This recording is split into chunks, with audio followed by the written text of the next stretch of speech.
শোনো, ওই অসুস্থ মেয়েটার সামনে না এইভাবে সিন ক্রিয়েট করো না প্লিজ। ও যদি আমার সাথে যেতে চায় আমি মুনিয়াকে নিয়ে যাবো আজকে। মুনিয়া তোমার সাথে থাকার কথা নয়, অফিসিয়ালি মুনিয়াকে রাখার কোনো পারমিশন নেই তোমার কাছে। ইম্পসিবল। মুনিয়া কোথাও যাবে না। মুনিয়া চলো ঘরে চলো। ওঠো ওঠো ওঠো। ছেড়ে দাও ছেড়ে দাও ছেড়ে দাও, অশান্তি করো না পরাগ, দোহাই অশান্তি করো না, ছেড়ে দাও। তুমি থাকো মেয়েটার কাছে, আমি চলে যাচ্ছি। ও একই অসুস্থ পরাগ, এই অবস্থায় অশান্তি করলেও আরো অসুস্থ হয়ে পড়বে। আমি চলে যাচ্ছি। না শোনো মা, তুমি নিচে যাবে না, তুমি আমার কাছে এসো। এই কেউ আসবে না তোর কাছে, ও বেরোবে এক্ষুনি এই বাড়ি থেকে। চল। তুমি যদি সোনা মাকে এই বাড়িতে ঢুকতে না দাও তাহলে আমি এক্ষুনি এই বাড়ি ছেড়ে চলে যাব। লক্ষ্মী মা আমার, অশান্তি করে না মা। এই তো দেখো আমরা এসছি, তোমায় দেখে গেলাম তো। বলো,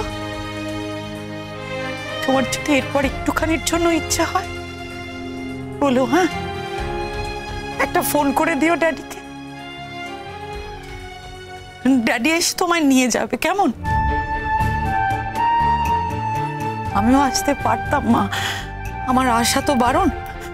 তুমি ফোন করো। হ্যাঁ, আমি তো বাড়ি যেতে চাই সোনা মা, আমি তো তোমার কাছেই থাকতে চাই।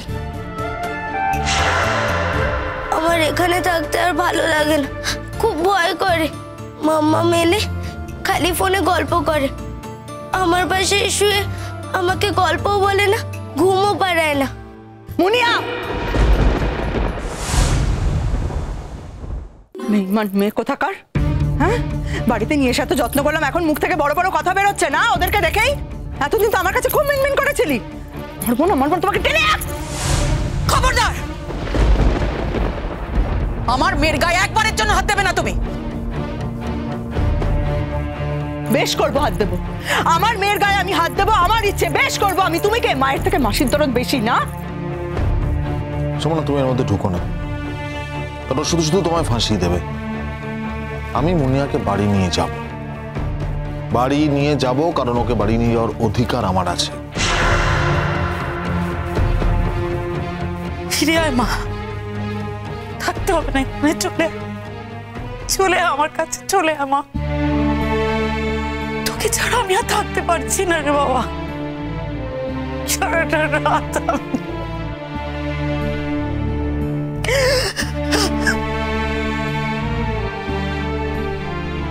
তুমি জানো মুনিয়া, তোমার সোনা মা তোমার জন্য খাওয়া দাওয়া ছেড়ে দিয়েছে প্রায়।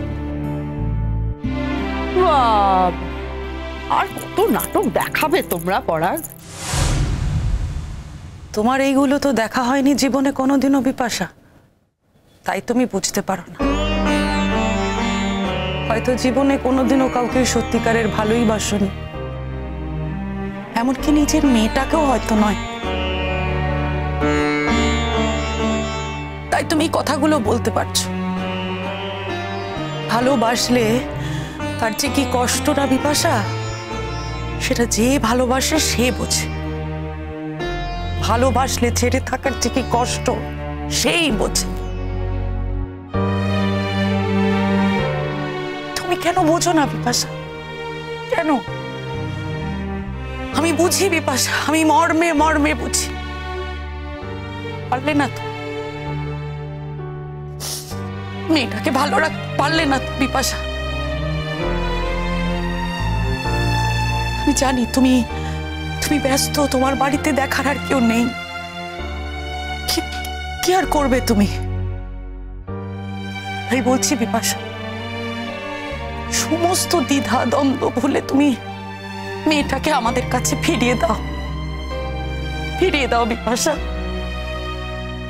ও সুস্থ হয়ে যদি তোমার কাছে আবার ফিরতে চায়, আমি ফিরিয়ে দেবো বিপাশা, আমি কথা দিচ্ছি, ফিরিয়ে দাও মেয়েটাকে, আমাদের কাছে ফিরিয়ে দাও বিপাশা।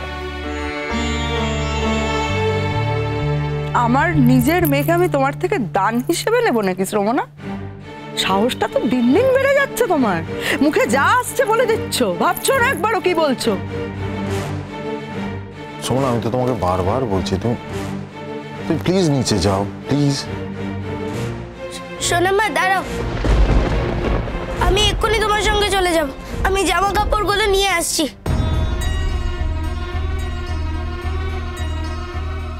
তোমাকে আমার মাম্মাম খুব অপমান করছে তো? আমার মাম্মামটা না খুব পচা আর খুব খারাপ। আমার তো রাগ হয়েছিল, তাই তো চলে এসেছিলাম, কিন্তু আমি তোমাকে ছেড়ে আর থাকবো না। তুমি তো কতই আমাকে ভালোবেসেছো। আর কোনোদিনও আসবো না মামাম তোমার কাছে, আর কোনোদিনও আসবো না। মুনিয়া, খবরদার! কি হ্যাঁ, তুমি অসুস্থ মেয়েটার গায়ে হাত দিচ্ছ? ছি ছি ছি ছি ছি, এতেই তো বোঝা যায় যে তুমি ওকে ঠিক কিভাবে দেখে রাখো। মানুষ, হ্যাঁ মানুষ, মানুষ নামের অযোগ্য তুমি, অযোগ্য। শোনো, আজ আমি আমার অধিকার প্রয়োগ করেই ওকে এখান থেকে নিয়ে যাব। দেখি তুমি কি করে আটকাও, তুমি কি করে আটকাও আমি দেখবো। মুনিয়া, তোমার কোনো জামা কাপড় নেওয়ার দরকার নেই, তোমার ও বাড়িতে যথেষ্ট জামা কাপড় আছে, তুমি চলো। চলে আয়, চলে আয় মা, আমরা আবার তোকে নতুন জামা কাপড় কিনে দেবো, দরকার হলে তুই চলে আয়। এখানে এইভাবে মার খেতে আর তোকে হবে না, কষ্ট পেতে আর হবে না, কাঁদতে হবে না মা, চলে আয় মুনিয়া। এক সেকেন্ড, তুমি কিন্তু কাজটা ঠিক করছো না পরাগ, ভালো করছো না কাজটা। আমার খারাপ কাজটার উত্তর তুমি কোর্টে গিয়ে দিও, থানায় গিয়ে দিও, তোমার যেখানে ইচ্ছা সেখানে গিয়ে দিও। আপাতত এই কাজটা করব বলে আমি ঠিক করেছি, আমি এই কাজটা করব করব করব, বাস। এসো মুনিয়া।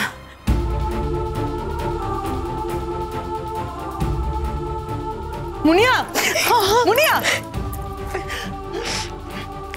চলো চলো মুনিয়া, চলো।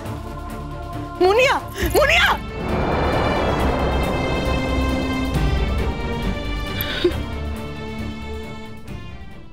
জেঠুমনি, আমার সত্যি কিছু করার ছিল না। না, আমি তোমার কাছে অকৃতজ্ঞ হতে চাইনি, কিন্তু আমার কিছু করার ছিল না।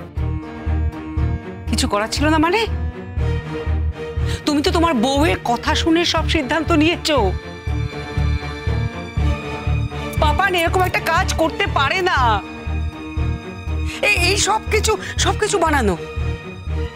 ওই মোহর চক্রান্ত করে আমার ছেলেটাকে বাড়ি থেকে বার করে দিতে চাইছে। তোমাকে আমি বলেছিলাম তোমাকে এই মেয়েটাকে বাড়িতে ঢুকিও না। এই বাড়ি একবারে তছনছ করে দেবে ও, ঠিক তাই করলো। তুমি দেখো, তোমার ছেলে ভবিষ্যৎটা অনিশ্চিত করবার জন্য ওই মেয়েটা উঠে পড়ে লেগেছে। এখনো তোমার মুখে একটা কথা ফুটবে না বলো তো? আমাকে আমার বুদ্ধি মতো চলতে দাও মানবিকা। সারা জীবন আমি তোমার বুদ্ধি নিয়ে চলেছি, এখন আমি তোমার বুদ্ধি নিয়ে চলতে পারবো না। আর এটা তুমি পরিষ্কার করে জেনে রাখো। বুদ্ধি? এটাকে বুদ্ধি দেওয়া বলে? এই মেয়েটা চক্রান্ত করে পাপানকে সরাতে চাইছে, আমি সেই সত্যিটাই তোমাকে জানাচ্ছি। আমি বুদ্ধি দিচ্ছি তোমাকে। তুমি কি করে জানলে যে চক্রান্ত করছে না সত্যি তোমার ছেলে কাজটা করেছে? আমার ছেলের ওপর আমার ভরসা আছে। জেঠিমণি, আমি আপনাকে একটা কথা বলি। শঙ্খ কি করেছে আর কি করবে সেটা সম্পূর্ণ শঙ্খর ব্যাপার। এখানে প্রতিবাদটা আমি করছি। আপনার ছেলে ছুরি দেখিয়ে আমাকে উইলে সই করানোর চেষ্টা করেছে, এইটা কিন্তু আমি ফেস করেছি। এই ভায়োলেন্সটা হওয়ার পর যে আমি চুপ করে থাকবো না, এটা আপনার বোঝা উচিত ছিল। এবার পুলিশ আসুক আর তদন্ত করুক উনি এই কাজটা করেছেন কি করেননি। নিজের ঘরে ঢুকে দাদাভাইকে নিজের চোখে দেখেছি। আমার কি মনে হচ্ছে আমি তো মিথ্যে বলছি? মানে তুমি মোড়ের সঙ্গে সঙ্গে আমাকেও মিথ্যাবাদী বানিয়ে দিতে পারছো, তাই তো? না, তুমি উত্তেজিত হও না শঙ্খ। তুমি তো পুলিশকে কমপ্লেন করেছো, পুলিশ আসবে, তারা যেটা ভালো বুঝবে সেটাই করবে। আমাদের তো কিছু বলার নেই, আমাদের কিছু করারও নেই। তবে হ্যাঁ, কেউ যদি তার নিজের মতামত বলার চেষ্টা করে, তাহলে মনে নিতে হবে যে তার নিজস্ব কোনো ভেস্টেড ইন্টারেস্ট আছে। তুমি কি বলতে চাইছো? আমার ছেলের উপর এরকম একটা ঘটনা ঘটতে চলেছে আর আমি হাঁ করে তাকিয়ে দেখবো, চুপ করে থাকবো? আমি কি এতটাই অমানুষ?